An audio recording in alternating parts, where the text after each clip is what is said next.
eccetera. Quindi c'era qualcuno che aveva tutti i Tamagotchi in mano e stava lì prendendo cura dei Tamagotchi mentre i bambini studiavano, no? Sorry, there were some technical issues. Però quello che mi viene in mente, quello che il Tamagotchi un po' faceva vedere, che poi il Tamagotchi moriva se non gli davi da mangiare So Lao abbastanza o lo Michel facevi Rinpoche dormire, che is ne so io, talking il about Tamagotchi moriva, i the bambini rimanevano old malissimi, vedevano Tamagotchi tutte games cose da morte, eccetera, eccetera, no? E qualcuno direbbe, ma che cos'è un giocattolino, ma quale Tamagotchi che muore, no? Ma in realtà da un certo punto di vista stavo So riflettendo e mi è I venuto was in mente del reflecting from a Tamagotchi, certain point of view, and mi that's why sembrava the qualcosa di molto Tamagotchi bello, example came to my mind. It was teaching something very important. che qualunque That relazione in non va presa a whatever testa bassa, relationship, it ci bisogna shouldn't di be taken prendere. for granted. We should take care of relationships. We should cultivate them. We should take care of them. It's not just enough. Ah, it's like that. I have it, and then you just leave it there, without getting into the anxiety that okay. But you need to take care of relationships, and our life is made out of relationships. Since when we were born, we already started to relate, to learn how to relate with our mother, and then we detached a bit to learn that that the world is wider, so there are other beings that are there. Then at a certain point, one also finds out that the father is there, not at the beginning. At the beginning, also the father is a bit jealous because there is only the mother. Then you also get to know the father a bit more. Then there are the brothers, sisters, and other people. And then as we go on, we create more and more relationships. There is a very beautiful sutra from Buddha that is called in Sanskrit the Singalavada Sutra, where that is also called the Sutra of the Six Directions, where Buddha talks about that in order to find balance in in his own life, he had to take care of the six directions, which is six types of relationships that we have in our lives, the relationships that we have. So now I don't remember everything precisely, perfectly, but we have the relationship with our parents, with our children, with the teachers, with the spiritual guide, with friends, and work relationships. These were mainly the various relationships. So we have family, starting from top to down. Then we have family, so parents, children. Then we have the job who we have to relate with, for which we work, and those that have to refer to us. And then wife, husband, couple relationships, and then you have the teachers and the spiritual guide. These were the various kinds of relationships. And he established Buddha that for each one of the relationships, in order for them to be sane and to work, there are some duties and some rights. So, me, towards the mother, what are my rights towards my mother and what are the duties? In other words, what do I expect out of whatever relationships? There is an exchange there, and relationships are very often made out of this giving and taking. And one interesting thing in the middle of this is that when we talk about rights and duties, at the end, everything is based on what we could say is the mental image that we project, the idealized image that we project. In other words, what are the expectations that I have on you? And this changes a lot. But before getting into this point, I just wanted to uh, repeat again the fact that we are not able to do without relationships. Relationships in life are fundamental. And to close ourselves from one or the other, the more we close ourselves from relationships, it will be hardly we will manage to feel well. It depends on the type of animal, but if we go and see, for example, for a while I studied how how do alpacas live, how do they work, Sooner or later, I would like to have some more animals around Albagnano other than dogs and cats. Alpacas are nice for many reasons, but for example, for alpacas, you cannot have less than 4 alpacas because they relate mostly between alpacas, so it's not like the dog that is also a companion of humans. No, alpacas go together with alpacas, and if there aren't at least 4 alpacas, then they get into depression. But then there are also other animals that in their nature they're solitary. They meet to reproduce themselves, but then they go on with their own lives. We as human beings, are we solitary beings or herd beings? We are herd beings. We need one the other. We need to be together. We need the help and the sustainment, and to be able to trust one each other. Also because by ourselves we have a hard time to survive. Also, if we go check like from the historical point of view of the evolution of the species, there are some experts that say that the point of strength of the human being is not really his intelligence, not even the capacity of survival. Actually, I am sure that we as human beings, if we could see our capacity of survival compared to that of many other animals, probably we are like the worst many between many others. And it depends also how we define intelligence, so at the end is a bit delicate to understand. But the main capacity that we have as human beings is to coordinate, to cooperate, to be able to communicate, to make a group, to create like a collective narrative. And this is what allows us to survive. We have a capacity of communication that is extremely wide and evolved, creating groups, creating collective narratives. We believe in stories, and this allows us to all talk in the same way, to go in the same direction.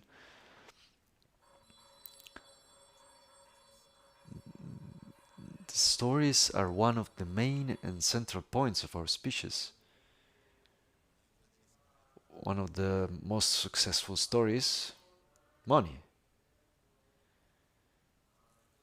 It's one of those things, one of those narratives that is shared in the whole world, or beyond the culture and religion. It's something that we agree on. That thing has that value. Somehow we all agree. I have known few people. I know few people that don't have money, don't want to know anything about money, don't give value to money. And what is that? It's just like some printed paper. Then what? It doesn't have an objective value. It has a totally subjective value. And it's something that when one's believe in that, then the other believes in that, we all attribute the same value, and so we establish some rules to relate with it and with each other, and we all believe in the same story. Anyway, the point is that we have this capacity of relating.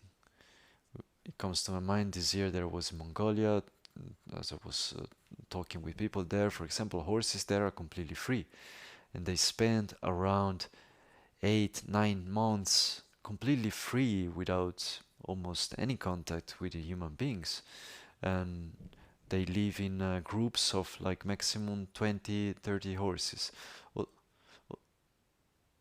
Also, when you see hundreds or thousands of horses, they come in small groups. Every one of these groups has its own story. We human beings manage to create big groups, and if we go and see inside of this, our life is based on relationships. Everything that we do, the fact that we are here today, we depend each one on the other and on the relationships of trust that are created. And also, when someone tries to say, no, I am a solitary being, that's not true. In any case, we depend one from the other, we relate with one with the other. And if we go and check in our reality the things that kind of hit us the most and generate the most suffering are problems in relationships. The conflicts in relationships, they generate a lot of suffering. On the other hand, relationships that work well, they give a lot of joy. And this by itself is already an important basis to show us how much relationships are fundamental. And so, for me, it's important to remember myself that relationships are important, first of all, for me, for society, for each one, but starting from myself, that relationships need to be cultivated. They cannot be taken for granted. Our tendency sometimes is that as we attribute a value, then it's that, and then we don't need to take care of it anymore. But it's like the Tamagotchi, it's not enough just to buy it, it's there. No, you need to take care of it, to check every day, see what it needs. Someone could say, yes, but it's tiring. Yes, life is tiring. Life is tiring in the sense that it consumes energy. To relate consumes energy, living consumes energy. But one of the points that gives us energy, that nourishes us and gives meaning to life, is our relationships. And in relationships, there is an interesting aspect. We could use this term interesting, even if it's not the best, that when I relate with you, I believe that I'm relating with you. But actually, I am relating with the image, the idealized image that I have of you. I see you, I know you, and I make a sort of picture, a snapshot. This snapshot is like a picture that captures what I was able to see. The perception of the moment is totally conditioned by myself. And other than this picture I put in a category, friend. So I already have my own idealized image of how a friend should be. And if you're a friend, then you should match that. If you're a father, then you should match what a father should be. If you're a mother, a son, whatever other category, be it, I put you into that category. I have the expectation and the pretense that you should match that category. I don't know if you have ever thought or said, a father shouldn't, a friend shouldn't, a husband, a wife, or whatever. Yes, right? That is what we said before, like that starting point of the rights and duties. I have the expectation of why you are in that, of what I want from you, and why you are in that category, like an expectation also of what you shouldn't do. What are the probabilities that the person, whoever that may be, matches 100% the category where we place that person and the characteristics of that category? What is the likelihood that a mother would be 100% what a mother should be, a wife, a husband, a child, or a friend that is 100% what we think he should be? High, medium, low probability? Low. On this, I open and close a quick parenthesis. How should a family be? Have you ever heard the sentence, this in family shouldn't happen. But we are in family.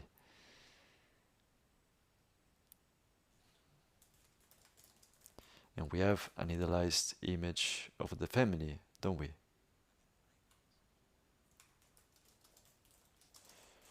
Have you ever got to know one family that was able to sustain this idealized image? Me, I didn't. Someone sometimes tells me, I have a dysfunctional family. Yeah, I can look for a functional one. And look, I know also really beautiful families. I know families that are very complicated, but also very beautiful families. But I've never seen one perfect family. Never. There is always. Then there's that sentence that I like a lot, that from close up, no one is perfect. Maybe looks like a perfect family, but just spend some Christmas with them. Just be close to them, to that family, and then you can tell me if it's really what it looks like. Because it's normal. Each one of us has his own fears, envy, jealousy. I project here, project there, and it's normal that there is all of this. And so we are made out of relationships. In relationships, we relate with each person through the mental images that we create for ourselves. We're not able to do otherwise. We're not able to see the other. We relate with the other through the idealized image that we have of the other. I don't know if this is clear, but someone could say, "No, but I want to see you for what you are." You're not able to do that. We're not able to do this because just for our way of perceiving and relating with anything, from the sound of the bell to the image that one sees, to whatever be it, we relate through mental images, values that we attribute. We see those colors, they appear to our eyes. We make a research, what is that? And then we give it a name. Since the moment that we give it a name, then we have an idealized image. And as long as our experience matches the idealized image that we projected, the thing is right, then it's okay. The day that our experience will not match the image that we attributed, what is our reaction? We update the mental image, or not, or is the other that was wrong? Usually, it's the other. Me, with all the love I put in that little square. Look that I don't put everyone in that little square. I put you there with a lot of respect, with a lot of love, and you betrayed me. You betrayed me because you're not doing what you're supposed to do. You, as a father, mother, child, whatever, you should be like this, at least like that. I don't mean like the super father, but at least like the basic version. And the basic father, these things, you shouldn't do them. And like this with any relationship. Someone could say, yes, Lama, but come on, like at the minimum, we should need at least. Every relationship, there is like a minimum that we should start from there. There's a sentence that I've said many times. The center in Albagnano, here in Milan, is smaller, so it's simpler. When someone could tell me, no, but this we should do it like that, and what is done in the center. No, I've always said, we do what we can with what we have. If these are the resources that I have, it's pointless to tell me that it would be better if it was different. I need to take what I have, and with what I have, make the best out of it.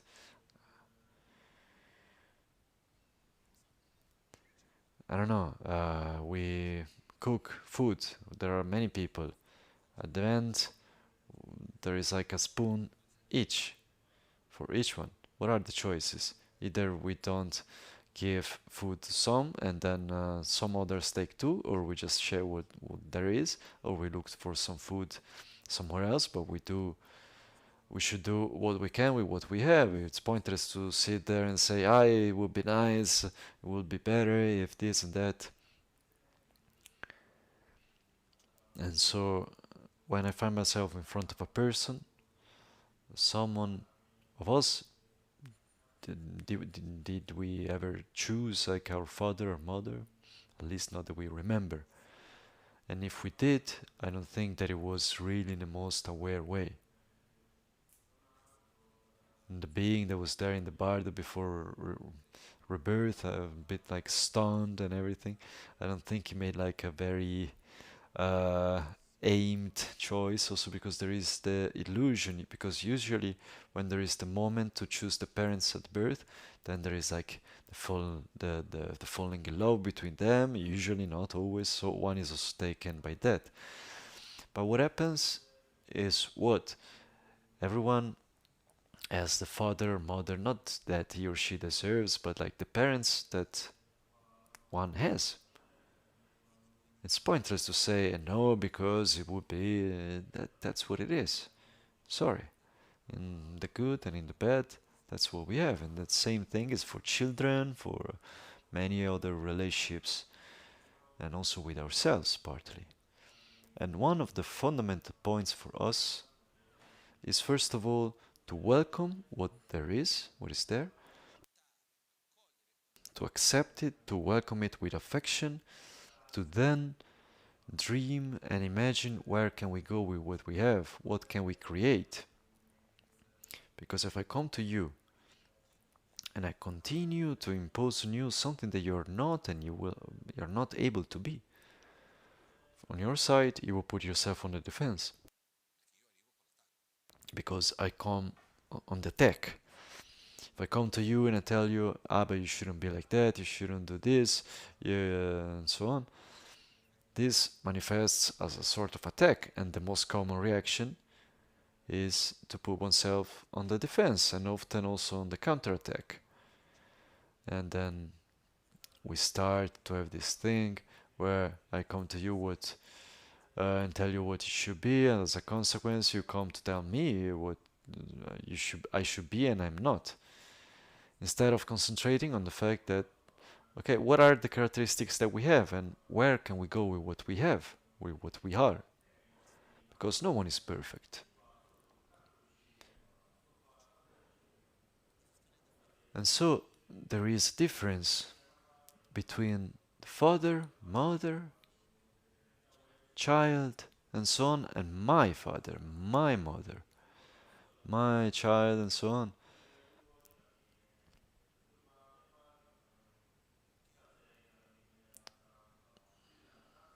Because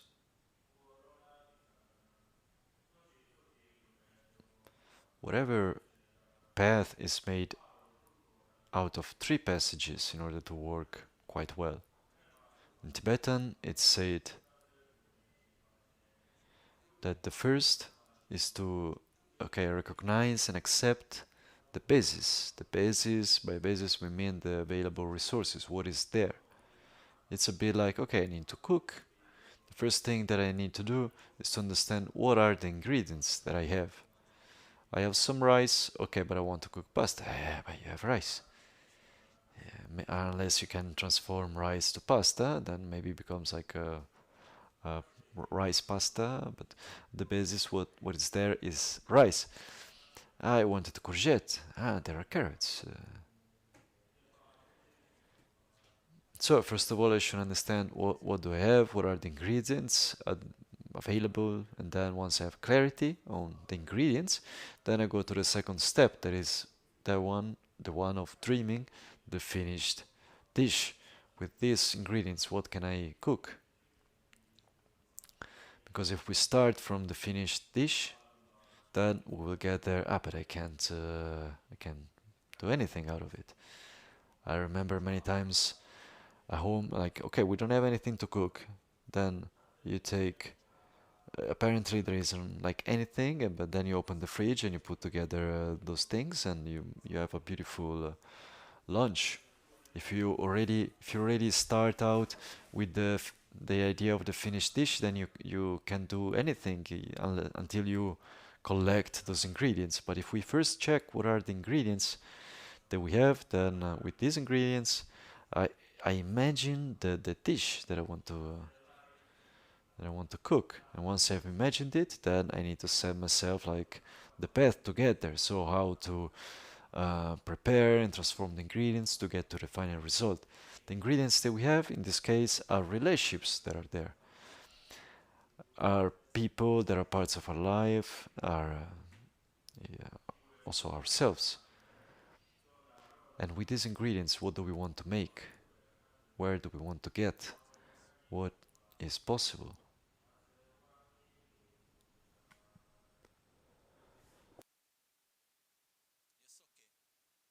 I know that it's a quite delicate point, all of this, and that very often many of us we have some wounds, pains about someone that behaved in a way or another, and relationships are not easy and simple. I don't know, is there anyone here that says, no, I've always had all easy relationships? No one. Me neither. Relationships are something that is not obvious. It's not like something they just do it and it goes automatically. But it's important on our side, bit by bit, to try at our best to live them at the best. And one of the important points is to understand that there is a fundamental difference between the person and the idealized image that I project on the person. And so I understand who you are, I try to adapt, and I try to understand in what way I can build a good relationship with you. What kind of relationship would I want? Because it's obvious that sometimes we want to have a relationship that actually is not coherent with available resources. It's like, okay, I want to cook pasta when I have rice. Either you transform rice in pasta or you don't get there. Someone could say, yes, but look, that person is aggressive, he is jealous, is envious, is this and that. Yes, it's part of the ingredients that we have. And with those ingredients, and inside of the ingredients, we have our story, our traumas, there is a whole bunch of things. What can we make out of it? I am convinced that there isn't any relationship that is not possible to live it in a peaceful, good way. I don't believe that there is any situation where it's not possible to live it in harmony and to be well. There are situations that are very complex, very difficult, that demands whatever they demand. For example, I have some stories in my mind, like sincerely, in these cases, I don't know how to solve them, but I have trusted somewhere, somehow it's possible. For example, came to my mind something quite complex, but let's leave it alone. Let's think about our own daily life, like in our, okay, the first or fundamental step to have a good relationship with the other, starting from the fact that that relationship is a bit difficult, is first of all to try to stop to impose on the other what we think he or she should be. And I say to myself, okay, you're like that in the good and in the bad way. Then you're just like that. Can you change? Yes, of course, you're constantly changing. But how will you change? It doesn't depend on me. So I must start from the fact that you have these characteristics, you're in this way. And one of the things that help in this case is the process to look at that person, whether it's a father, the boss, the wife, the child, whatever, and to see that first of all is a human being, a man, a woman, and then also for some reason our father or mother and so on. But then first of all is a human being, just like us, with the desires, the negative things, our story. And then after this, there is also function towards us. There is like a certain kind of relationship towards us. And this already helps. Because there are some things that, like, okay, from a person that we don't put in any category, we won't have any problem to accept. But because it's like a father, a mother, a child, children, brother, sister, then we have a hard time. So we should first of all see, okay, it's a human being first of all, with his story. We try to welcome the other and to see the other for what it is, and for what life brought him to be. And then we ask ourselves, in what way can I relate? Can I relate better with you? There, where there is like an already very good relationship, how can I carry it on? How can I make it continue well? But the more I project on you an idealized image of what you should be, the more I will suffer. Also because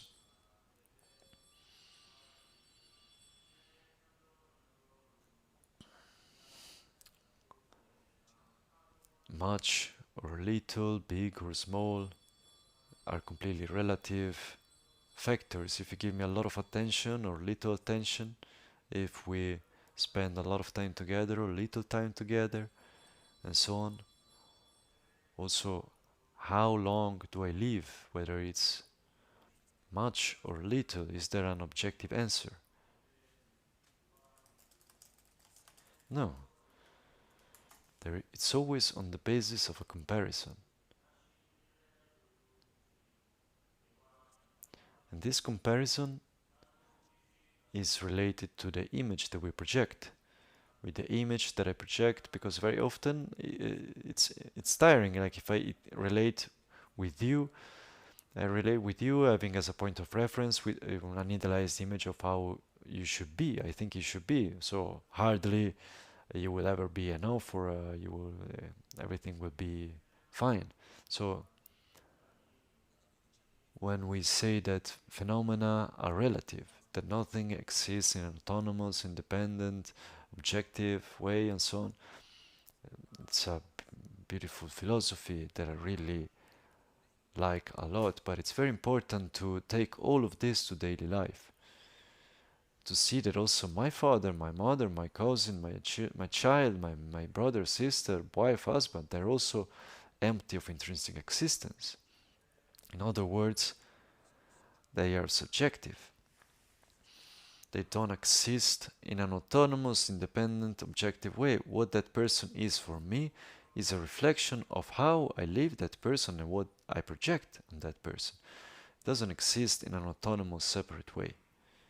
Also because if we take one person and we put that person in the middle and we call all, okay, let's think about ourselves. We are ourselves in the middle and we call around us all the people with whom we have relationships. So we call the parents, the children, brother, sister, work, and so on, friends.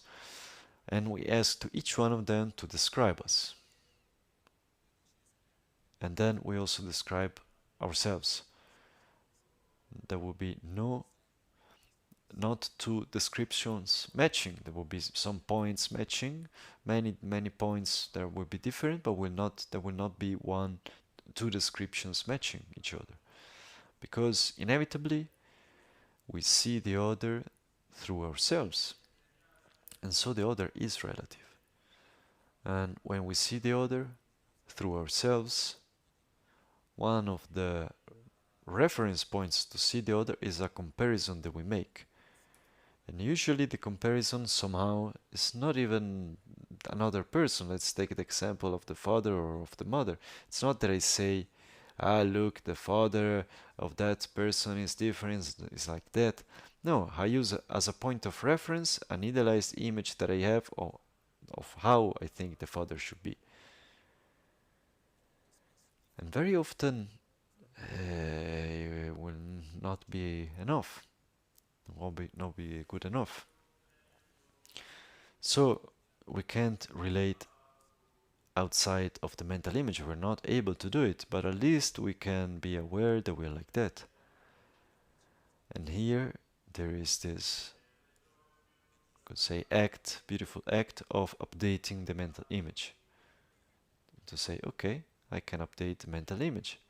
I have my child, my partner, my father, and so on. You're like that, okay. I update it.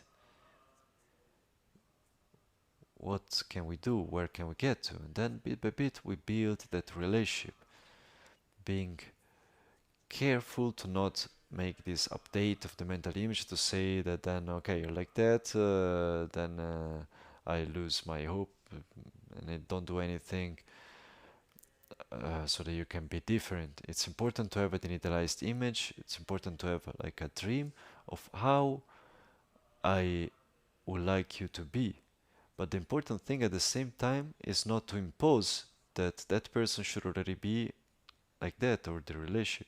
There is a huge difference if I come to you and tell you how beautiful it would be if you could be like a balanced, joyous, happy person. Another thing is if I come to you and I tell you you should already be like a balanced, joyous, happy person. Why are you? Are you not? One thing is that I pretend that you should be like that. Another thing is that I accompany you to be that. And this is not just about the person, it's also about relationships. One thing is to have the pretense that a relationship is completely harmonious. Another thing is to be disposed, open, so that to put energy so that the relationship can be harmonious and that can sustain this state of harmony. I don't know if the difference is clear.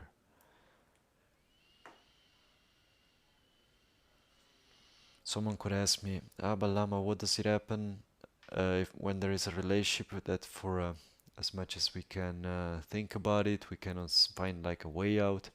First of all, there is a point that is important. That is that when we find ourselves in the middle of the storm, the thing that we should do is to stay still. Choose a safe place and wait for the storm to pass. Then we go have a walk, we take the direction that we want to take, but when we are in the storm, it's not the moment to put ourselves in to take like big decisions and things like that. And me, because I have to deal with a lot of people, because a lot of people comes to me asking for advice, prayers and so on, I have quite a wide range of relationships. So, and there are periods that I see are like on a certain theme. There are periods where there are more health issues, periods when people are feeling like quite well. Like this last period, for example, one of the main themes are conflicts in relationships in a quite obvious way. And I counted like 7 couples that are in a very strong crisis among those that I know that came to me in one way or the other. So we're not talking about 7 on 10,000. It's a very much higher percentage. And what we can see is that there are some similarities when there are like these moments where one feels bad and doesn't really understand why does one project for one thing or the other. One thing to do is also to just wait, to just breathe. It has already happened to me many times to be with someone that was very angry and to tell that person, in this moment, don't take decisions. Even if that decision that you're about to take is right, wait for the anger to pass and then take that decision in a more aware and clear way. When we are strongly taken by anger, rancor, sadness, envy, fear, and so on, it's not the right mood to give us a direction, to take a decision. The ideal thing is that mood passes and breathe, and then after that give ourselves a direction. It could be the same as before, but taken with awareness and with a different state. So when we see that there is a crisis, at least I think in this way, that it's important to wait a bit, allow for the waters to calm down, and then if that's the direction, we take it. It could be the direction to say, okay, this thing doesn't work, okay, let's take distance.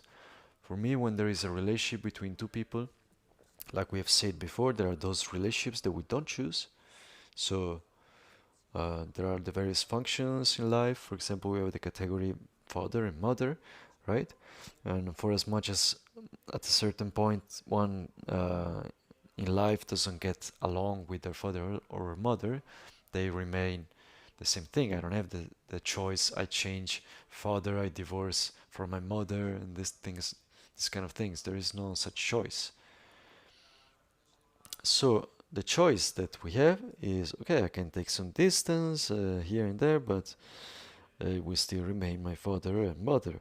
So the choice is either there is, okay, father has a certain function, mother has a certain function. Either at some point that relationship remains with a hole, remains empty, or we have to put some effort to build it up again and to make it work. When we are talking about something else, I don't know, maybe there are categories where there could be like more people that can carry out that role. For example, there are friends, there can be many different roles. There are like friends, work relationships, partner, and so on. Once I remember that I was in Brazil and there was my sister and with a friend of her. I don't remember, and it was like, okay, me and that person are, I don't even remember the name, they were not like partners and not like friends, they described it, I don't remember how many types there are. They started to describe the various types of relationships, that it's not like a friend and it's not like a partner, other things, there is like an infinity of things, I didn't know these kind of things.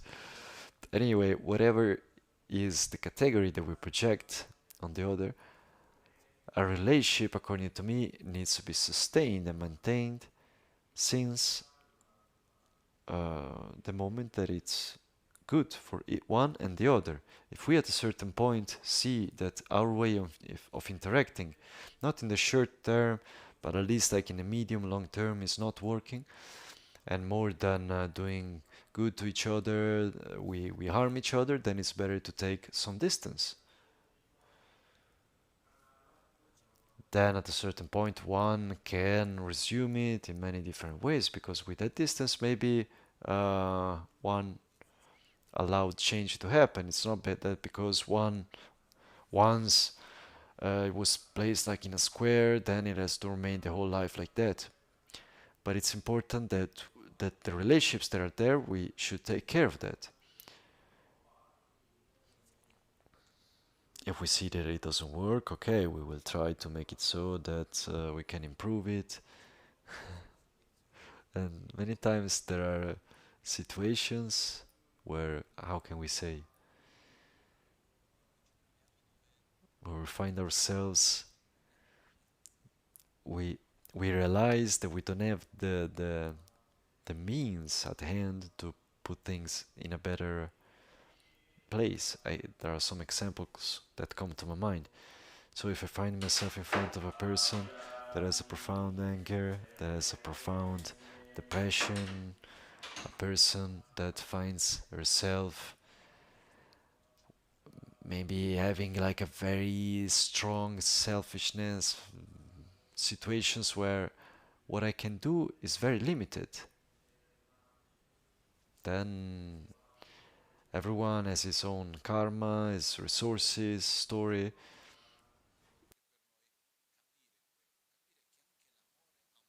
It's also important for us to understand that love has a limit, and one of the limits of love is that for as much as I love you, I cannot make you happy, I cannot remove the suffering from you. And sometimes in some relationships, I've already seen this many times, I use the wrong word, but we should kind of give up and to say, okay, I can get to here. Maybe one day something will change, but now there isn't.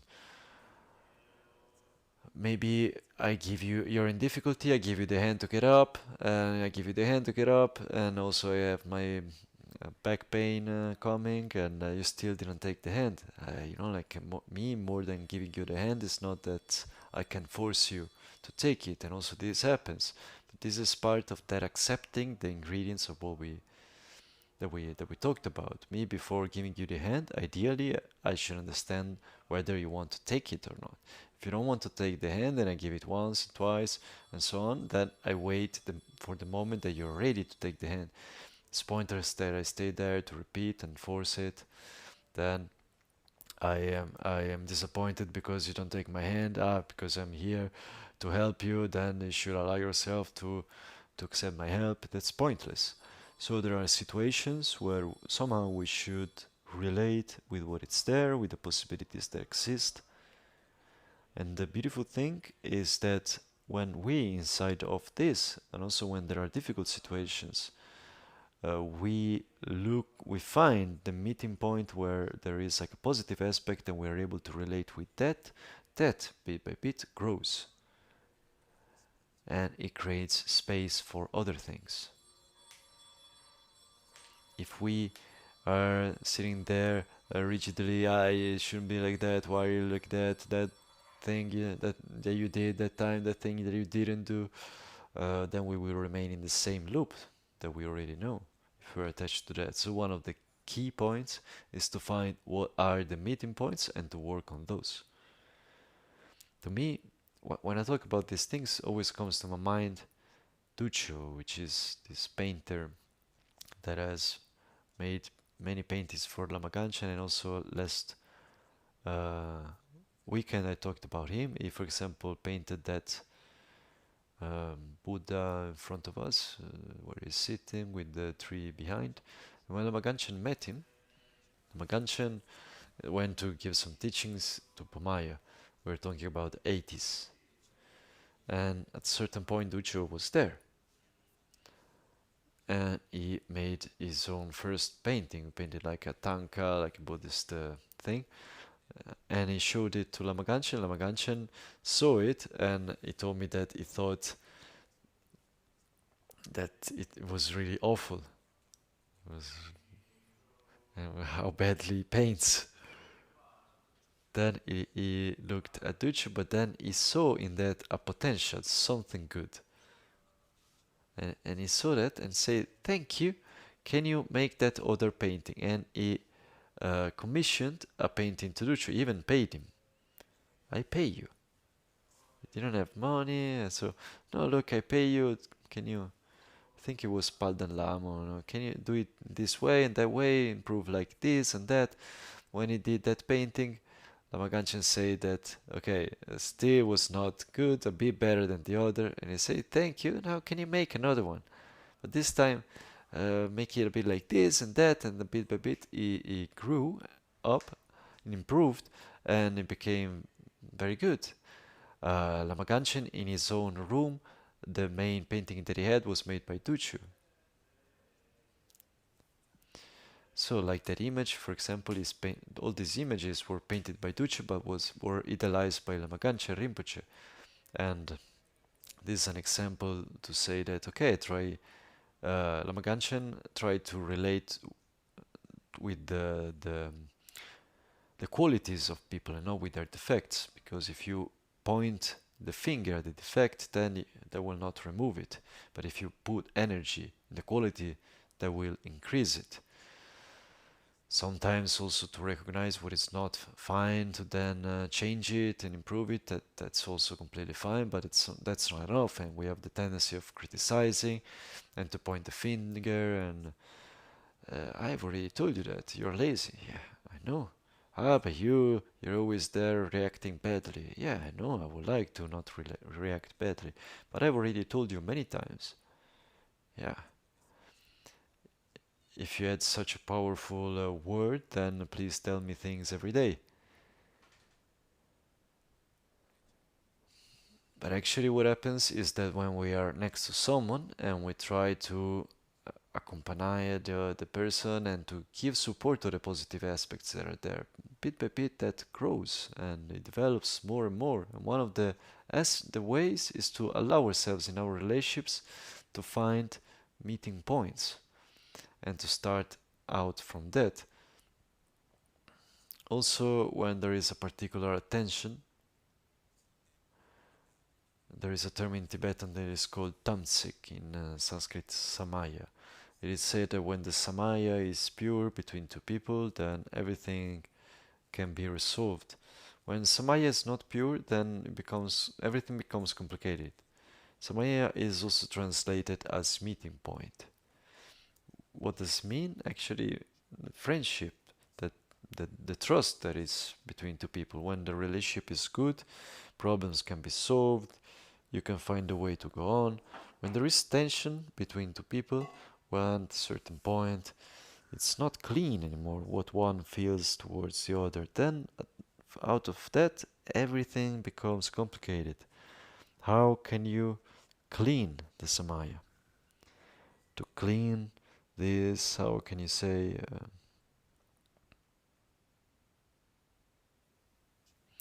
when there isn't a good connection, when there are some interferences, like the signal, the radio signal, there is noisy, not clear. It's like when between two people there is like something wrong, something that is not fine. You try to talk about anything, then it ends up badly. Also, you try to do whatever, then just poof, doesn't work. So how to clean this? One of the ways that is used, there are two. Okay, we can talk about two main methods. The first is uh, unadvisable, but at least it works. Uh, it's not advised because it requires tremendous maturity from both sides.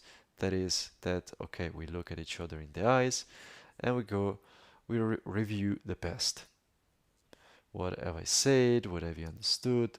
What did I do? How did you perceive it? Then on the other side, no, but actually I did that, and you did that, and I lived it like that, until we're able to clear everything up between us.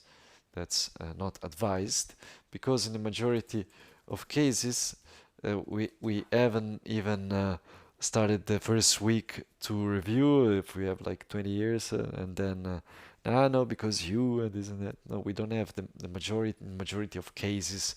We don't have the maturity. There is like just very few cases where there is a strong, solid base of maturity on both sides to be able to listen to the other. It happened that someone will come to me and criticize me about something. The first reaction is to put oneself on the defense. I've had the luck to just breathe and to say, okay, you lived it in this way, and it happened to me more than once to then excuse myself, apologize with the other person, and to say, look, I did that thing with that intention, with the awareness that it was, and I didn't realize that you could live it in this way, and I'm sorry for that. So even if I didn't have the intention of hurting you, of doing this and that, the point is that I didn't have the wisdom, the awareness of acting in a way that was suitable for you. And so when we listen to a criticism, to be able to listen to it in a constructive way is not easy, but it's very beautiful. One of the fundamental points, then I close this aspect, let's try at the best of our capacities, really make request, to not be on the defense when we receive criticism. Because this is one of the things that creates a lot of conflict. To me, it has already happened. I don't know. I make whatever an example. Okay, I get to the compa, I'm inventing, it's not that it happened. I arrive in the compa and I see all the cushions put in, placed in a certain way. Then I say, look, it would be better if they wouldn't be in such a way, they would be better in that other way. Maybe, I don't know, they were placed like in circle, or they should be placed straight. The other person starts to put oneself on the defense. But I wanted to do something wrong, I didn't do it on purpose, look, this and that. I don't want to know about you. We're talking about the cushions. It's not about whether you wanted it or not. I don't need justifications of why you do it. I don't care much. Let's just change the order, the position, then the story ends there.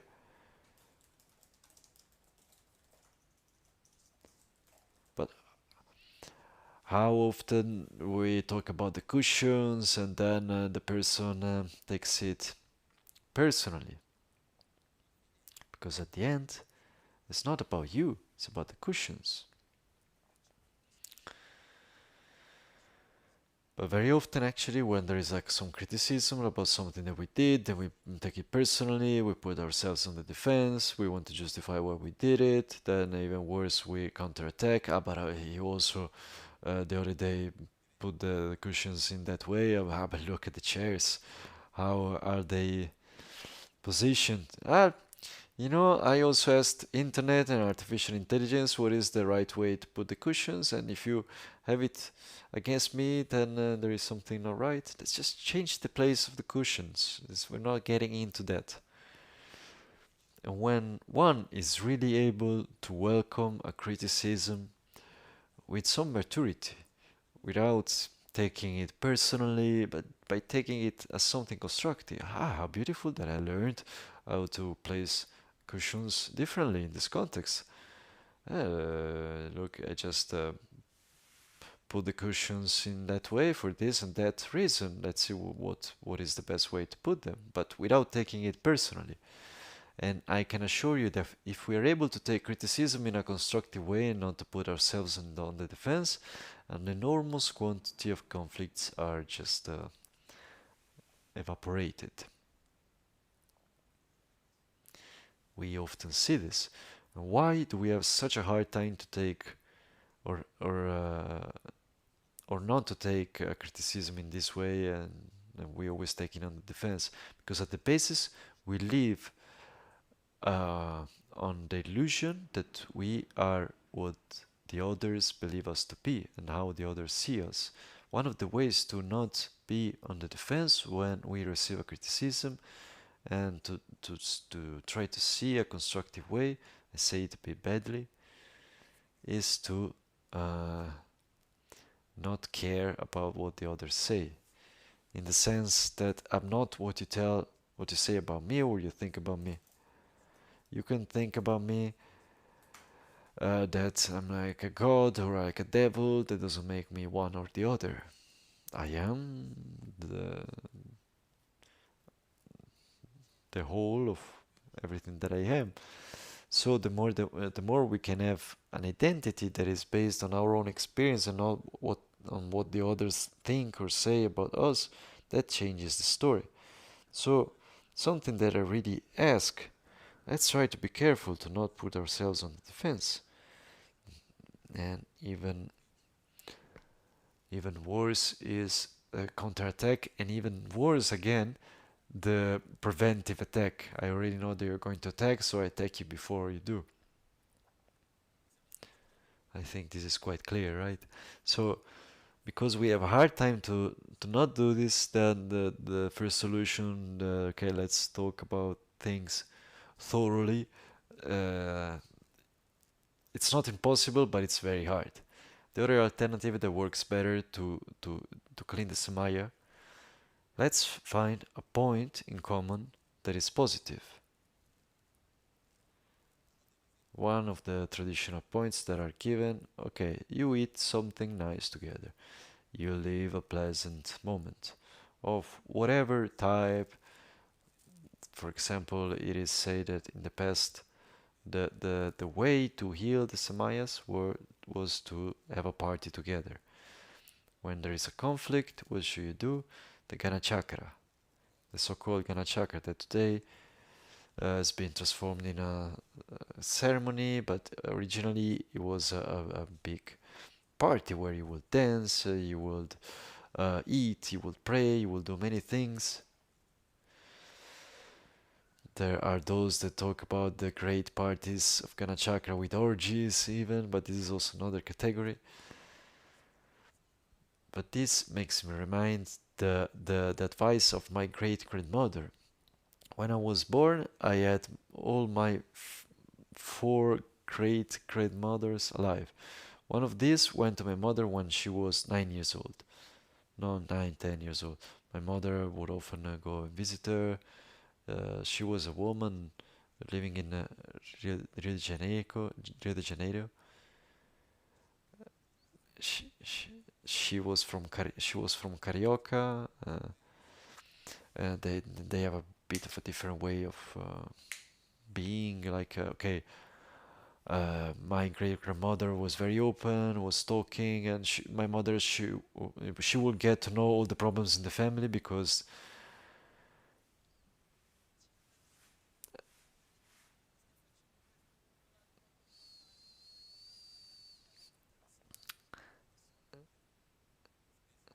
okay.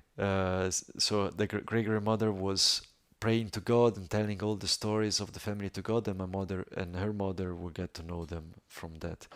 And so one day she told her, you know why me and my husband, your grandpa, have been together for many years and things are fine? Because anytime that there is a conflict, anytime that there is a problem between us, we don't allow it to last in time, and before getting to sleep, we talk about that thing until we are exhausted, until we have cleared it up. Once that we have stopped talking, then we make love, which is right. Because what happens is that when there is a conflict and one talks and so on, and one ends that moment with something that has a sour taste, what happens in the memory, what remains in the memory, is the sour taste. If actually one finds like a meeting point of something that is pleasant, where still there is like an exchange, a pleasant thing, then that remains and the other melts away. And this could be, I don't know, we are in Italy, we eat, let's eat something good together, let's go visit a beautiful place, let's do something pleasant, let's do something that can give a meeting point, something that we both like to do. I've met people that had this with sport, for example, or whatever else, but it's important that this meeting point doesn't happen simply as a mean, how can I say, to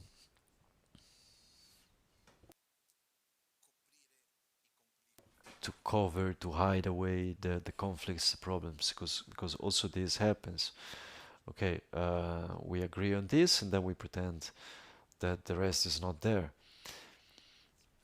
When we find a meeting point and we are able to relate through that, then that creates an openness to then make peace with the rest, with the past, to remove the tension that is there, and to create a sane space to face that thing. It's very different to talk with someone of an argument when there is a position of opposition, and to talk about a subject when there is like an attitude of sympathy, empathy, of agreement. And on the other side, this is important because the danger in relationships when there start to be conflicts, then you don't put energy anymore in positive things, and so the distance keeps increasing, and the idea of doing something pleasant together, whatever it would be, becomes practically impossible. Here there is an attitude that sometimes can also be negative in this process, that is the one of thinking, no, I don't allow me to feel good to you because this means pretending that the problem is not there. I don't know if you've ever seen this attitude. I think actually the complete opposite. My way of thinking is that has always been like, I don't pretend that the problem is there, but just because there is that, then let's put the energy in the opposite to really go heal that. But I don't go talking about the problem as we're in the middle of the conflict. Let's try to create something more balanced, more joyous, where there is more harmony to then be able to face that. But the energy should be placed in light, not in the shadow. The shadow needs to be faced, it needs to be seen, but the energy should be placed in light. This is about anything. And that's why to have moments together, to have moments where you eat together, even if the thing is a bit forced, that's also fine. I believe that eventually is something important. because that's what allows us bit by bit to take care of these relationships that we have in our lives. So I know that each one of us is taken by his daily life, by the things that one has to do here and there,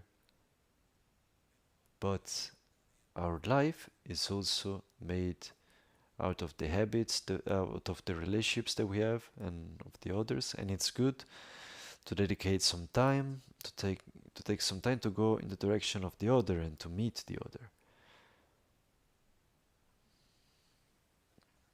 And on one hand, somehow in this period that we're getting into, this Christmas period, partly it also brings us to this, because also the concept of having to make presents. Me, for example, I have the luck that I don't make presents almost to anyone, and I don't receive Christmas presents by anyone. I'm very happy like that, but this is another thing. To me, the idea to go there and you have to buy because you have to buy and make the presents because you have to do it, for me it doesn't work. If maybe I see something and I believe that it's like a present for you, a good present for you, then I give it to you and I take it, but not because it's the moment of the presents. On the other hand, the fact that I force myself for the conditions of the moment to have to think about you and to do something for you, if I do it with a right intention, with the heart, that has some power. So what it's not about the value, it's not about really having to buy, but it's the moment where I remember about you and I materialize a feeling, a positive feeling that I have towards you. That is one of the tools to keep a relationship alive. Well,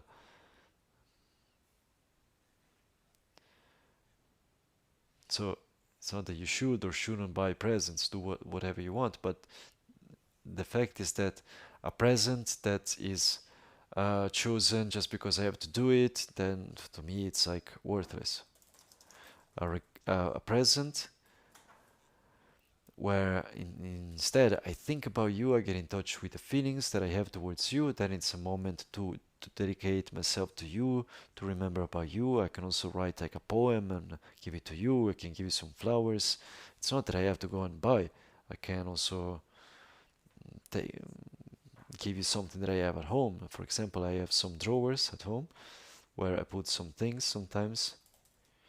There are like different types of categories. When I have to give a present to someone, I open those drawers and I always find something nice.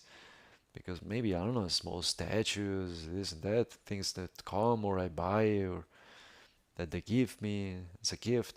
But so the thing is not about the material value that that thing has, but the value that I attribute and how I materialize the affection that I have towards you, the respect, and so on. And this is the important thing. Because that object, the material object, in Tibetan is called tamtsikitse, which means the substance of the samaya. It's an object, a material object, that has the purpose of materializing and of remembering mutually the commitment that we have among us. I remember once when Treja Rinpoche came to Albagnano many years ago. At a certain point before leaving, he gave me a watch as a gift. It was a blues watch. And my first reaction was like, thank you very much, but I don't use watches. Maybe you give it to someone else. Maybe someone else needs it more than I do. I don't know. And he said, but I don't make you don't give you this gift because you should use it. This is a samaya substance. This is an object to mark between us the friendship, our relationship, and to remember that. And from that moment, I have always used that watch until it was like completely worn out. And it's something that goes like beyond the material, but that the material has the power to do it. Because when I say I have respect to you, I care about you, I am materializing it through words. when I put that feeling in an object and I give you the object, that object continues to transmit that in time. For example, there was a person that cared about me and had always made me a lot of gifts of useful things for daily life. For example, she's a friend from China, Shirley. She gave me some beautiful tea in like industrial quantity. Now it finished a little while ago, but it lasted like for 6 years, drinking that every day. That tea. I also tried to find the same uh, super good tea, but I couldn't find. And also, so every time that I would drink tea in the morning, I would think of her. And also now that I don't have the same good tea, I think about her because the tea is not so good as that one. So these are things to maintain the relationship, the contact alive. There is nothing wrong in giving, making presents. And also there is nothing wrong, according to me, in having a moment in the year where you think about people that are close to you in order to make presents and to be together. There is nothing wrong in that. The problem is when it becomes like a forced thing. When we have to do it because it's a category, when at the same time it becomes like a thing where present is not really about manifesting a feeling towards the other, but more about the judgment that the other has towards me. So I have to make a good present because otherwise the person thinks this and that thing, because this also exists. And so let's really try to go back at the basis and to understand why do we do it. And in our culture we have this time of the year where one goes back to relationships, to friends, to family. There is a tendency to push oneself to see the other. That's a good thing. But let's try to get into this, because recently, as I was going around Milan here a bit, what I saw is that in this time of the year there is also a pressure that is very strong in buying, and so on.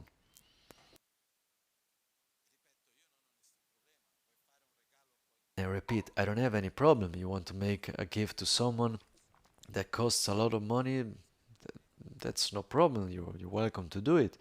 The matter is not the value, the quantity. Also, because if someone would ask me, I have to make a present, how much should I spend for it? It's the same as like an offering. What for you is not too little or too much. That's what needs to be given when you think about it. But mainly, it must be something that transmits the feeling that we have. And if that feeling is not really good, then we try to cultivate it. So we develop something. Okay, I want to generate a good feeling towards you. When we make a gift with a sincere feeling, then it changes the value of the gift, also in receiving it. So let's take the opportunity to also remember ourselves in the spirit of our relationships, how are they, and to see also the light, to concentrate, to focus also on the positive aspects and to cultivate our relationships, because this is fundamental. And I repeat for one last time, the mental image, inevitably we have it. We cannot not have the mental image through which we relate with the others and even of ourselves with ourselves. That actually, if we really want to get into the details, the first relationship that we have is of ourselves with ourselves. And even here, there is the idealized image that we have of ourselves. There are the categories where we put ourselves, it should be like that, it shouldn't be like that. And this then has an effect on the relationships with all the others. And the interesting thing is that hardly we will manage to be able to see and welcome the other beyond an idealized image if we are not partly, at least, able to do it with ourselves. This for me is very clear. I'm not able to do to the others what I don't do to myself first. For example, There are people that complain about being grown up in a very rigid context and that become very rigid with themselves and that at the end are rigid also with the others. And until I am able to welcome myself and to relax myself, then hardly I will be able to relax myself, to be relaxed with the other and to welcome the other. And so when it's about our mental image, it's right to see the relationships with the other and so on, but in mostly it starts from ourselves, so we should start to see what is the idealized image that we have of ourselves. Here is a little bit complex because we have the image that we have as we grow up of what we think that we are according to us. Then there is the image of what we should have been but are not. There is the image of what the parents would have wanted for us to be. Actually, not even the image that our parents projected on us, but the image that we welcome, that according to us was the image that our parents projected on us, that actually is different by the image itself that they projected. There is the image in the working context, there is the image of how I think that my partner or wife or husband projects that I should be, and we kind of wobble around all these things and we try to keep up the idealized image, trying to be what we should be for one or the other, and this is very tiring. And it's just enough to see how many things we do during our daily life conditioned by what the other thinks of us. Starting from our way of dressing ourselves.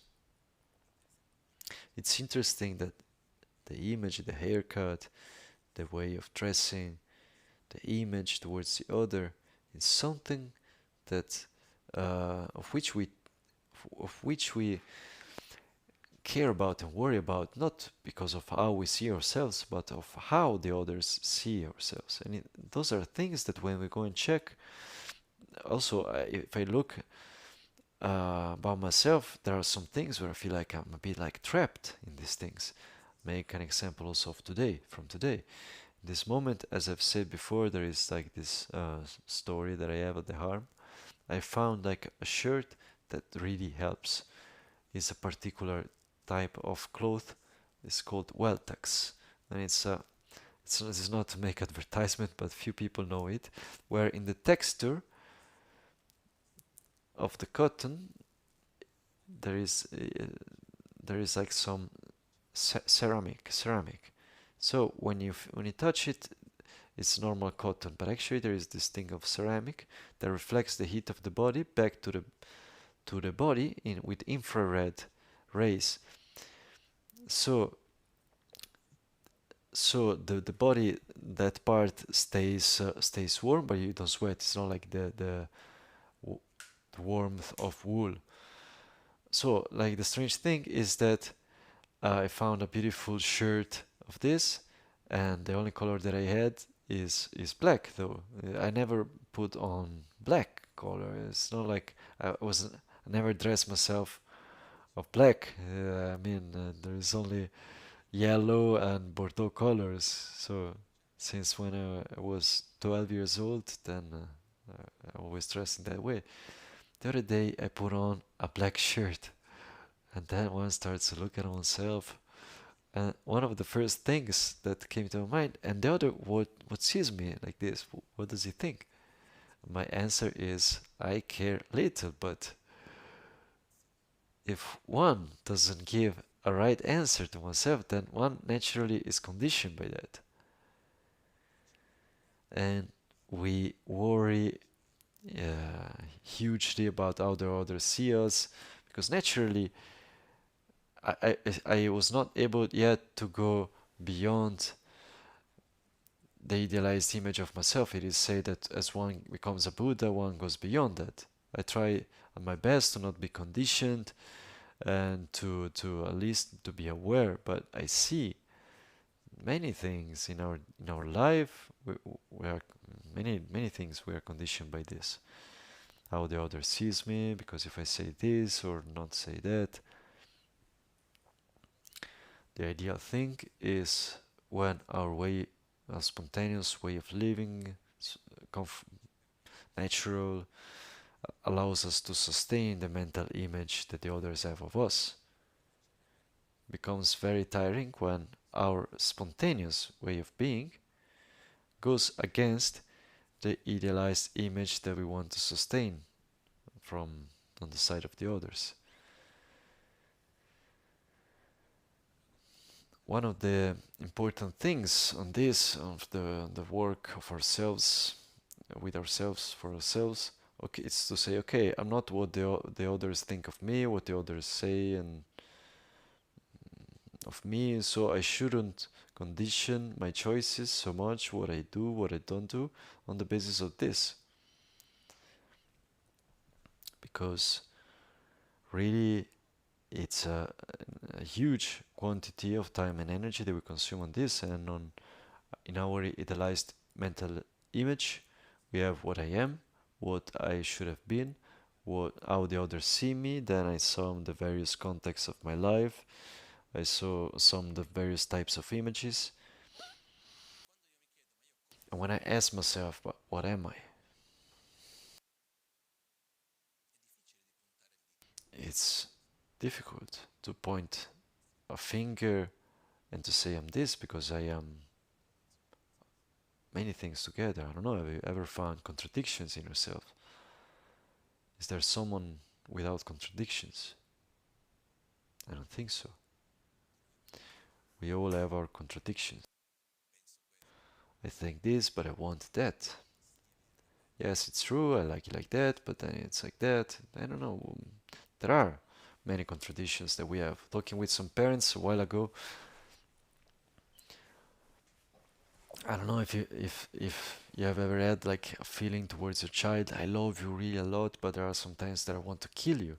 And many told me, yes, but can it be said? Yes, you can say it. It's not like you cannot say it that you want to kill him. But the reality is that one is angry at a certain behavior. One is tired. It's not that one really wants to kill. We hopefully not. But the point is that we are made out of contradictions. There are moments that we are happy, there are moments that we are sad, there are moments that we have jealousy, there are moments we are grateful. But what do you feel towards that person? Love or jealousy? Both one and the other. Moments of love, moments of jealousy, moments of... So, what am I? I am a flow of thoughts, feelings. I'm not one thing or the other. And when I'm able to welcome all these aspects, even the contradictory ones. So, like when I allow myself to put like all the cards, the face up on the table, and I see everything that it's there, I can choose then what I want to cultivate and then what I want to leave out bit by bit. When I don't accept what is there, I pretend that an aspect is not there, and I impose myself of being that idealized image, that other aspect will keep on growing because I don't allow myself even to see it, so let alone to face it. To me, it has already happened to see myself things that I would have rather not seen. No, actually, I would have rather that they wouldn't have been there. Once you've seen them, then it's better to face them, to welcome them, to understand why, where are they from, and to be able to transform them and to choose where I want to put the energy. And the beautiful thing is that when we allow ourselves to welcome our contradictions, we also allow to the others to have their own. If we don't allow contradictions to ourselves, then hardly we will be able to welcome the contradictions of the others. When we are able to be to have affection towards ourselves, then we're able to have affection towards the others. And so at the end, for as much as we can check relationships with the others and go see those, then where we end up looking at ourselves, because that's where it ends up.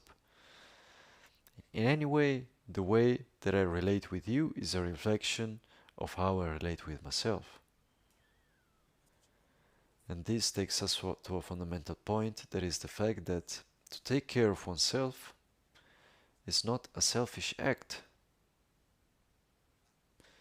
The selfish act is the obsession with self-gratification. It's not caring about the well-being of the other, is where my will, what I want, what I think, is the priority. I don't have the priority to see the other. This is a selfish act.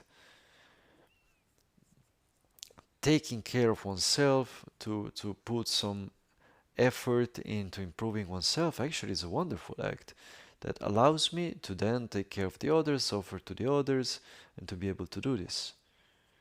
I don't know, is this clear? Because otherwise we are there and we think that also to be able in a relationship to take care of the other, then I have to go against myself. This doesn't work. And so the ideal thing is when we are able to get to the point that when I do something for the others, then I'm also doing it for myself, and when I'm doing it for myself, then I'm doing it also for the others, where there isn't such a distinction anymore. Because otherwise our tendency is like, okay, I'm doing something for the others, and then I'm sacrificing myself, and I feel like a bit of a saint, how good I am, but there is like some effort behind, because it means that I'm not doing what I should do for myself. And on the other hand, when I do something for myself, there is a sense of guilt because I'm not taking care of the others. If we find ourselves in one of these two situations, it means that we're doing things in the wrong way. The most correct way is, in order for me to give to the others, first of all, I need to have. In order to sustain the others, I need to feel well. When I offer something to the other, when I give my time, my space, when I share something materially and so on, the happiness of the other is important for me. So it's as if I was doing it for myself. Actually, I'm doing it also for myself, because there is no sacrifice.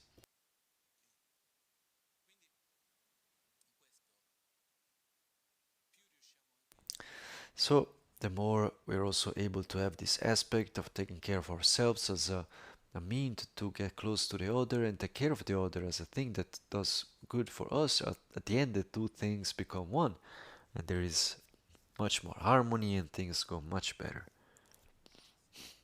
And so if we see in a relationship that there is some sacrifice that we should do for the others, so that means that there is something that we need to review. Also, because we started today talking about giving and taking in a relationship, of the duties and rights, one of the key points for me in order for a relationship to work well is there where I have a feeling, because it's a subjective thing, that I'm giving what I should give and I'm receiving what I should receive. When it happens that I start to feel that I'm giving more what I should give and I receive less than what I should receive, then it really starts to create some conflict. And if we find ourselves in a conflict like this, one of the things that can help us, I say can because it depends on the maturity of both sides, is to try to put clarity. What do you expect out of you and what do you expect out of me?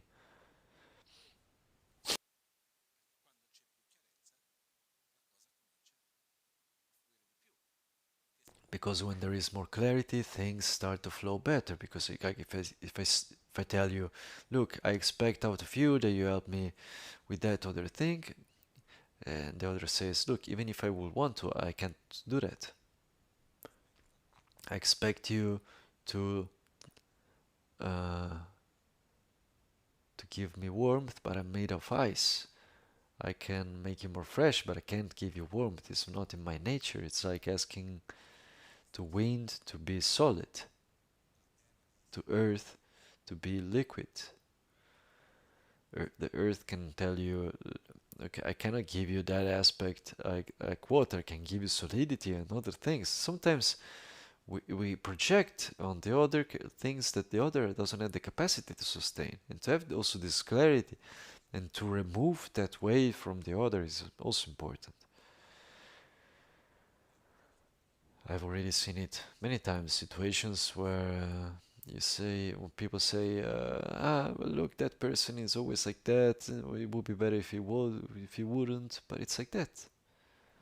So I welcome the other person as it is, as he is, and I try to help that person to become a better version. So to conclude, we are made of relationships. We don't have any choice other than cultivating them. Let's remember that relationships are not made just out of words on a device that we can send to someone, but they are made of smell, of touching, of images, of sharing. It makes me remember a friend that I should do also what he told me to do, actually, that I didn't do so much. One day he told me, ask me some things. Ask me favors, ask me something. Is a Tibetan Lama that lives in Shanghai, China. Ask me things, because it's by doing favors one to the other that you keep relationships alive. But very often we have the tendency, I've never asked him anything until now, because actually I never needed that. I should invent something, but very often we don't ask to the others because we don't want to be in debt, or we don't want to bother. But it's in this doing one for the other that you also build relationships, that you create more closeness without abusing of the other, without having the pretense that the other should do. But this exchange is important. So relationships are made also of this, are made of giving favors, sustaining one the other, one that is not well. Okay, you take the soup to the neighbor, I don't know. Do some things where we share. And to get out of this thing where we are closed in, because very often in the big cities, or actually everywhere, it seems like a bit like the thing of the modern times. Our tendency very often is to have our own little circle of people with which we relate, and then all the others are strangers. The other day, I don't know, I gave a ride to a lady. I was in the car, and I met a lady that was walking, and I told her, "Do you want like a ride?" But really, yes. Then she told me like about half of her life in those 20 minutes, and but we were both happy. She was happy, I was happy, and everything is fine. But what I mean, let's try to go back, because I mean, I feel that very often we have lost this thing, and we have the feeling that to be with the other is taking something away from ourselves. I don't know, is this concept clear? It's taking my time, my space, my resources. Actually, it's in this being with the others that we can learn things, that's where we can have some ideas that we have never had before. It comes to my mind when Steve Jobs created Pixar.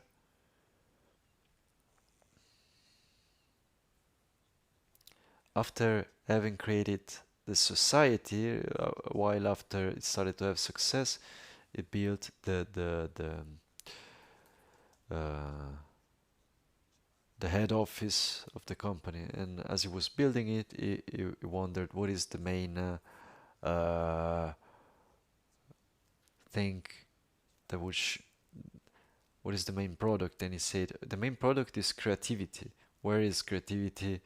Where does creativity comes from? Like in an office, closed in an office, seeing the same things every day? No, in seeing different things. So in creating offices, he took the project again, and he put all the bathrooms in one place where and where everyone to go to the bathroom had to meet each other. So also people that will never meet each other had to meet each other. Maybe you had to walk for quite a while to get to the bathroom. So you have that time, since when you're in the office and you go to the bathroom and you go back, you meet a lot of people. And he said that this was one of the successes, because this happened, this allowed one to meet another person that maybe will never see. What are you working on? This and that. And then ideas are created. Because really, let's try to remember to cultivate daily relationships with people, those that we meet on the street, people at work, at home, and family, to see each other, to touch each other, to be able to exchange. We need this.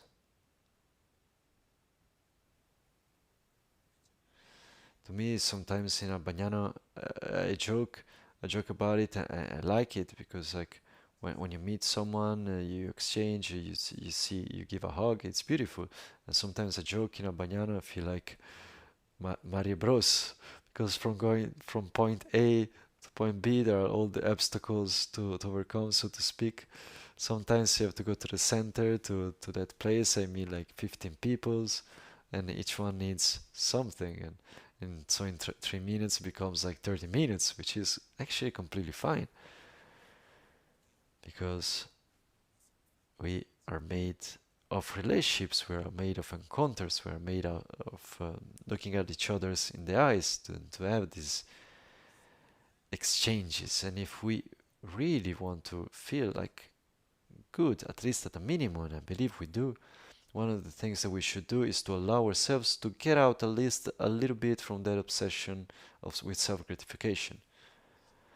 To get out from the I and the mind, what I want, how I want it, what I like, and how I like it. To get out of this and to see that also what others like exists. And that's okay. The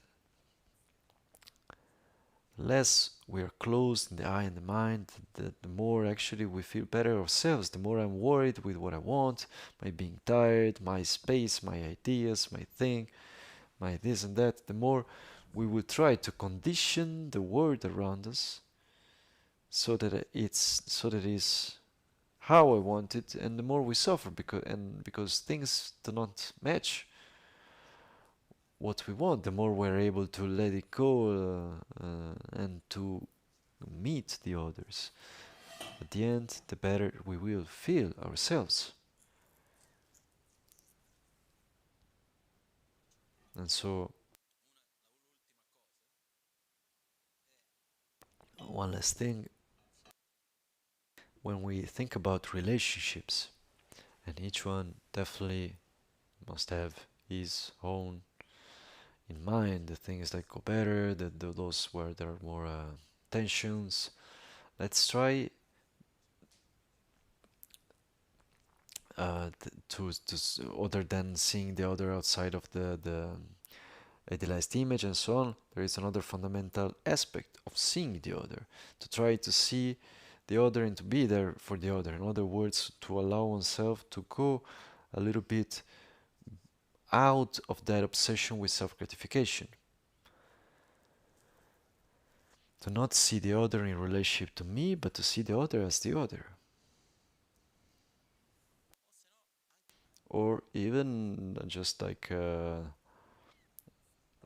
other for what I can offer to the other, not for what the other does to me. Because as long as we remain in this attitude where the other has a meaning, has some sense to me, as long as she does what I want, as she has a direct benefit to me, very often this creates a lot of difficulties.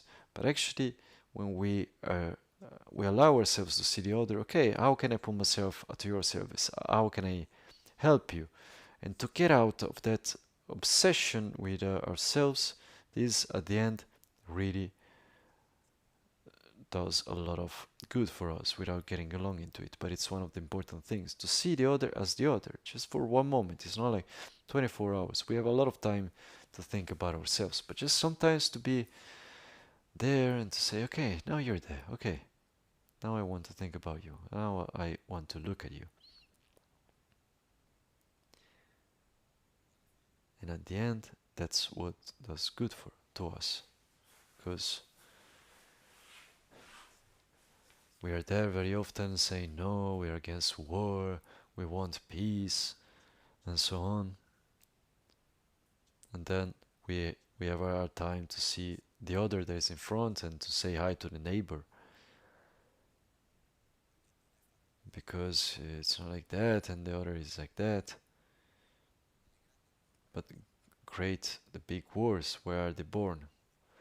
In selfishness, in the obsession with self-gratification. The fact that I'm better of you and what I need is more important than what you need. What I want is more important than what you need. And so let's try at our best to find a meeting point. I've also, in this last year, had an experience that to me it has continued to be quite important, and every now and then I have to redirect and train myself in that. That is the fact that to see someone that to have someone that behaves towards us in a way that we don't like at all. The case is to find a person that is like aggressive, tries to create problems for you, and so on. And the beautiful thing is that this puts us in the position of really being able to see and how do I want to behave. You have the freedom of choosing how you want to behave towards me, but you don't have the freedom of making me behave towards you in one way or the other. How I behave towards you, it's my choice.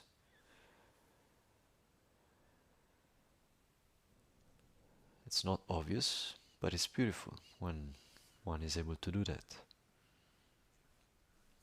And for as much as you can do this and that, I don't want to generate anger towards you. This is my choice.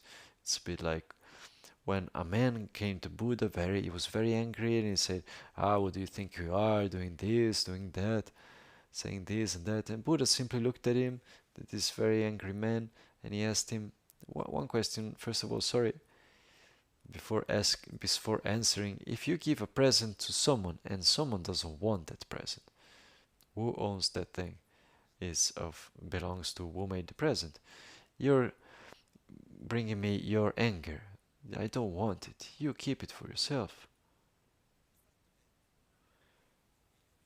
The fact is that how I behave towards you is my choice, and no one has the power to force me to behave and to feel in a certain way. And it's clear that it's easy to say, but when there is someone that acts towards us in a way that we don't like, with aggressiveness, with violence, creating problems and so on, it becomes much more difficult.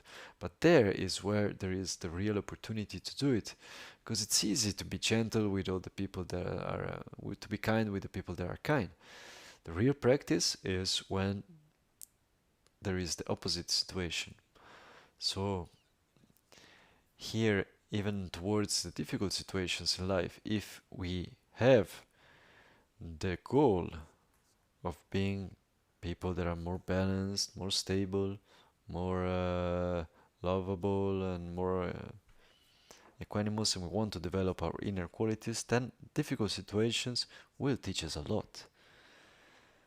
Because it's in the difficult situations that we are really able to train ourselves. And the story of the cook of Atisha, this master of the 11th century, Atisha, represented on my right with the red hat, he had a cook that came with him from India, and he did say that his cook, his attendant, he did what he had to do well, but he had a very difficult character, and he was fighting with all the people. It was like a person that all the disciples had a hard time to relate with. And one day the disciples came to Atisha and said, "Oh, great master, you know the cook, I don't remember the name, why don't we make him Why don't we send him to on vacation to India? He behaved so well. Let's send him there, remembering that on the 11th century from Tibet to go to India is not that you take the plane and come back. It's at least like 3 months ago, and then as you get there, at least you stay 6 months, and then you take another 3 months to go back. And Atisha didn't reply, and he stayed silent.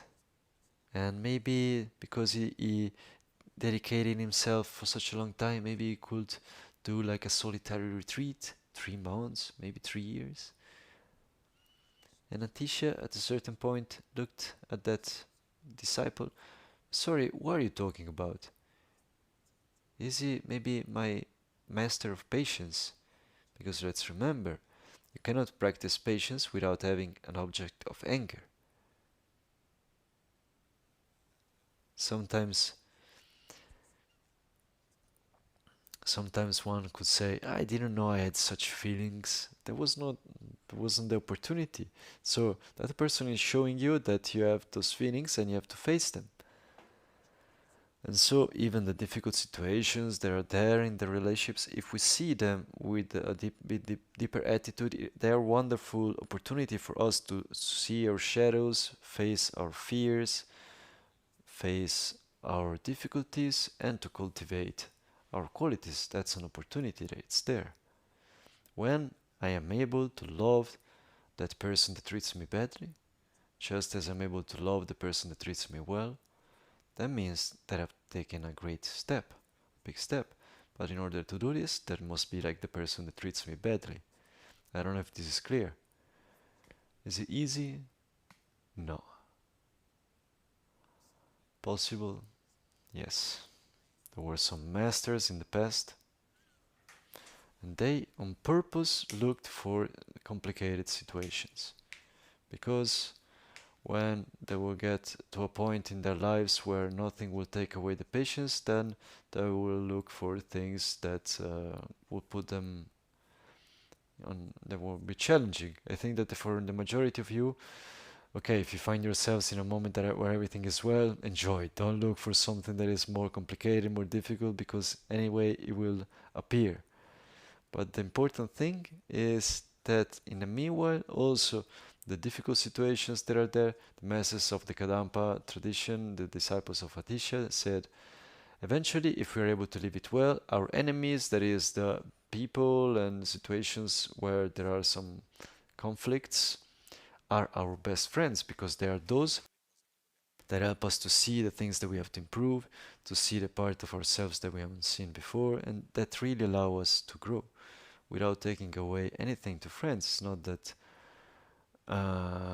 enemies are really friends.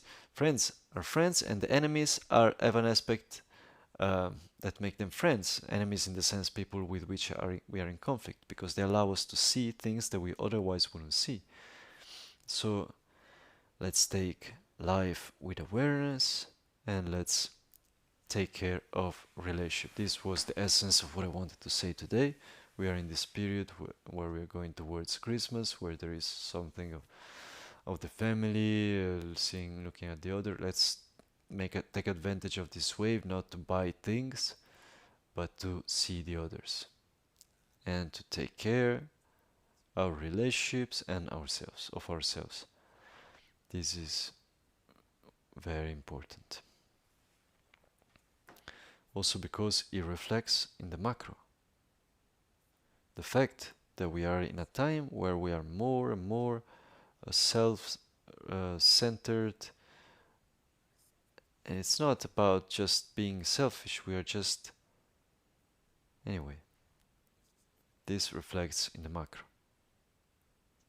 So when we change the micro, also the macro changes. The planet, this world, what it needs is more people that are kind, that are respectful, that are altruistic, that are able to see the other, are able to cultivate healthy relationships. This is also what we need. So each one, please, can do his or her own part. Now let's make our dedications.